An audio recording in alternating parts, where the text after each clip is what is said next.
In Solo Leveling, after Sung Jinwoo heard that Jinho went missing after being escorted by hunters from the Scavenger Guild, he suddenly left the hotel in a split second, rushing across the city as quickly as possible, summoning hundreds of shadow soldiers ordering them to find him at all cost. Back in the Scavenger Guild's headquarters, bodies lay on the floor as Thomas Andre, the national level hunter, and his men arrive at the scene, taking off his sunglasses saying, "He's really done it now." Crushing the glasses to pieces, telling his men to find Hwang Dong-soo before Sung Jinwoo does, saying they must find him first, no matter what. At the top of a building, Rizzy Woo stands there looking menacingly, while simultaneously sharing the senses of multiple shadow soldiers in order to find Jinho's location. He questions whether he had left the city, but is confused since normal people wouldn't be able to take him down or kidnap him even in significant numbers since he's a D-rank hunter after all. And if a car that's supposed to be headed for the Hunter Bureau's headquarters suddenly tried to leave the city, Jinho would have definitely noticed something was wrong and resist. The only clue the culprits left is that they were with the Scavenger Guild, making Jinwoo finally realize that Hwang Dong-sook's younger brother, Hwang Dong-soo, must have been waiting for them to arrive in America for a while in order to find out the truth about his brother's death.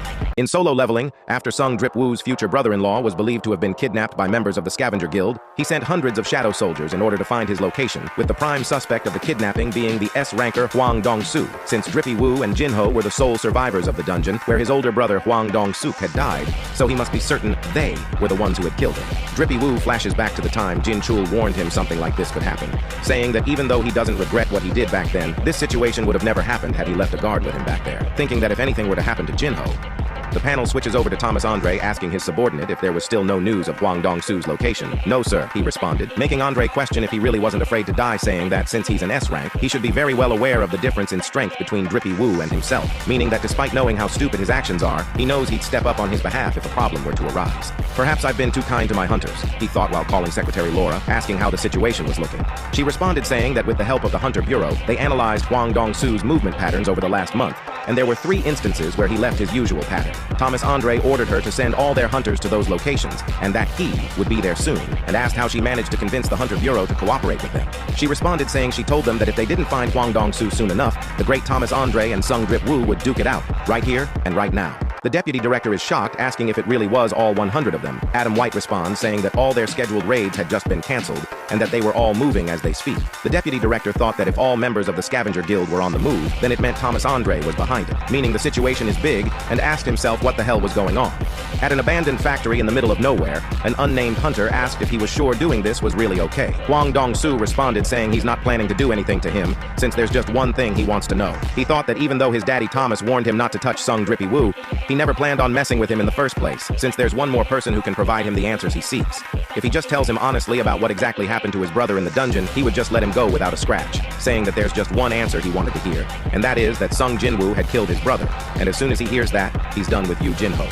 Dong-soo slaps him on the face, telling him to wake up, and then punches him hard on the chest, making Jinho spew blood, shouting at him to wake up once more. The guy in the back starts yapping, saying he was pretty durable since any normal human would have been dead by now, but Dong-soo just frustratedly questions why he was being so stubborn, calling him a naive-looking MF. He suddenly slams Jinho's head on the wall, telling him to listen up since he didn't want to kill him. He explained that the guy in the back was a pretty decent healer, meaning he was going to save him every time it seemed like he was on the brink of death, meaning that until he told him what he wanted to know, he would be tortured here forever, and since they're currently in an abandoned factory that's been closed for 5 years, there would be nobody here to save him, no matter how loud he screamed. Off, Jinho spoke softly, making Hwang Dong-soo question what he wanted to say, and as he tried to speak again, he said, "Fuck off." In Solo Leveling, after Jinho was getting tortured by Hwang Dong-soo and his lackeys in order to find out the truth about his brother's murder, he responded telling them to go fuck themselves, which infuriated Dong-soo, making him slam his head against the steel pillar hard ASF for his answer. The guy in the back warned Dong-soo to be careful since he didn't want to deal with murder just for money. He responded saying he'd be careful of that, and asked if they should get started. The guy in the back questioned if he hadn't found out enough from him already, but Dong-soo responded asking what he was talking about since this was only the beginning. He suddenly noticed something strange out of the corner of his eyes as a shadow soldier stood there just watching. Dong-soo started taking off his jacket as the hunters in the back questioned if a dungeon break had occurred nearby or something. But seeing how the orc was shaking in its boots, they thought he must have been shitting in his pants, seeing Hwang Dong-soo's immaculate aura. He suddenly launched a punch towards the soldier, saying he didn't have time to mess around, and as the orc was about to receive the impact, a command came across its mind which said, "Exchange." Back in Korea, Sung Jinwoo's mom and sister are chilling on the couch as his mother worried about how he was doing. Baru in the back stated that if there was anything that Drippy Woo could not withstand, then nobody in this world would be safe from it.